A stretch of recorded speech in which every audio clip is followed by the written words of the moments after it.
খাবার টেবিলে বসে মাকে চোখ দিয়ে ইশারা করে বললাম আমার কথাটা বাবাকে বলার জন্য। মা ভয়ে ভয়ে বাবাকে বলল, তোমার ছেলে নাকি বন্ধুদের সাথে কক্সবাজারে ঘুরতে যাবে, সেখানে কয়েকদিন থাকবে, ওর নাকি 10,000 টাকা লাগবে।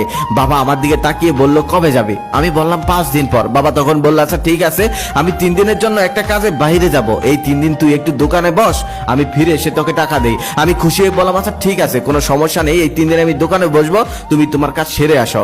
পরের দিন আমি সকালে দোকানে চলে গেলাম। আমাদের ছোট্ট একটি দোকান আছে, কাপড়ের দোকান, সেখানে 2 জন কর্মচারীও আছে। আগে অনেকবার দোকানে গিয়েছি, তবে কখনোই দোকানে বসা হয়নি। দোকানে আমার এই প্রথম বসা। দোকানে আমার কাজ হলো কোন মাল কত টাকা দিয়ে কেনা আর কত টাকা বিক্রি করা সেটা লিখে রাখা, আর কাস্টমার আসলে কাপড় দেখানো। তারপর সেই কর্মচারীরা আমাকে কাজকর্ম বুঝিয়ে দিচ্ছিল। ঠিক সেই সময় সকাল সকাল একজন কাস্টমার আসলো, সে এসে 20-25টা শার্ট দেখলো, তবে একটাও তার পছন্দ হলো না। অবশেষে সে চলে গেল। আমি বিরক্ত হয়ে কাপড়গুলো গোছাচ্ছিলাম, তখন একজন কর্মচারী এসে বলল, ভাইয়া বিরক্ত হলে চলবে না, সবসময় হাসি মুখে থাকতে হবে।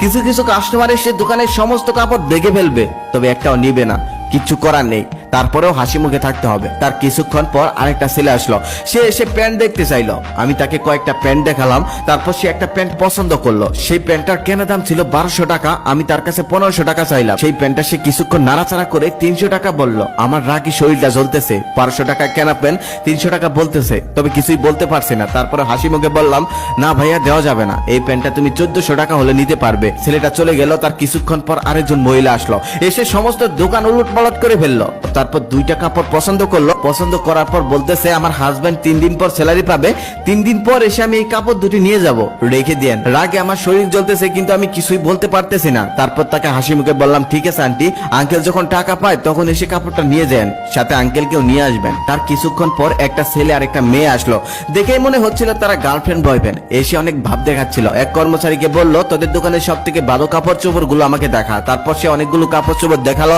অনেকগুলো কাপড় চোপড় দেখার পর সে বলল, তোদের দোকানে আর ভালো কোনো কাপড় নেই? কর্মচারী তখন বলল, না ভাইয়া, আমাদের দোকানে এর থেকে ভালো কাপড় চোপড় আর নেই। তখন সে বিরক্ত হয়ে বলল, দূর, ফকির নিয়ে একটা দোকানে এসেছি, শুধু শুধু সময় নষ্ট করলাম। তখন আর সহ্য করতে পারলাম না, মুখ ফুটে বলেই ফেললাম, ভাইয়া আপনি তো বড় লোকের পোলা, তাহলে এখানে কেন এসেছেন?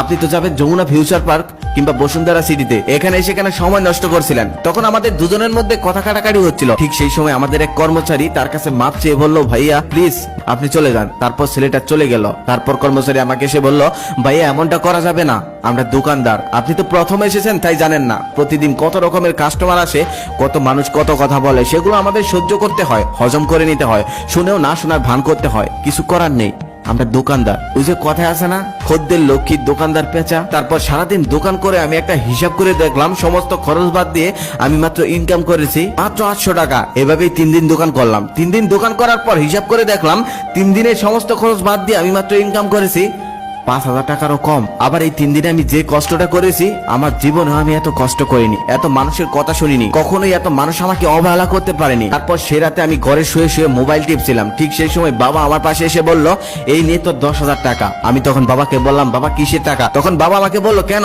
তুই না বন্ধুদের সাথে কক্সবাজারে ঘুরতে যাবি, সেখানে না টাকা লাগবে? তখন আমি বললাম, না বাবা, আমি ঘুরতে যাব না। যে আমি 3 দিনে 5000 টাকা ইনকাম করতে পারলাম না, সেই আমি কক্সবাজারে গিয়ে 2 দিনে 10,000 টাকা ভাঙার ক্ষমতা রাখি না। আমাদের মতো মধ্যবিত্ত ফ্যামিলিদের এসব মানায় না। তখন বাবা বলতেছে, তোর তো পণ্ডিতি করতে হবে না, বন্ধুরা যাচ্ছে তুইও যা, সমুদ্রের বিশালতা দেখলে নিজের মনটাও বিশাল হয়ে যায়। তখন আমি বাবাকে বললাম, বাবা বিশালতা দেখার জন্য সমুদ্রের পাড়ে যেতে হয় না, বাবার চোখের দিকে তাকালেই হয়। তারপর আমি কক্সবাজার যাওয়াটা ক্যান্সেল করে দিলাম। রাতে খাবার টেবিলে বসে বাবাকে বলছিলাম, বাবা দোকানে 2 জন কর্মচারী রাখার কোনো দরকার নেই, কাল থেকে আমি দোকানে বসবো, একজন হলেই হবে। তার একটু পর বাবা মাকে বলতেছে, আজকে তরকারিতে এত ঝাল দিয়েছো কেন? চোখে পানি এসে যাচ্ছে। আমি খুব ভালোভাবেই বুঝতে পারলাম তরকারি ঝালের জন্য বাবার চোখে পানি আসেনি, বাবার চোখে পানি এসেছে আমার কথায়। শত কষ্টের মধ্যেও সন্তানদেরকে ভালো রাখার জন্য কত কষ্টই না করে তারা, আর সেই সন্তান যখন বাবার পাশে দাঁড়ায়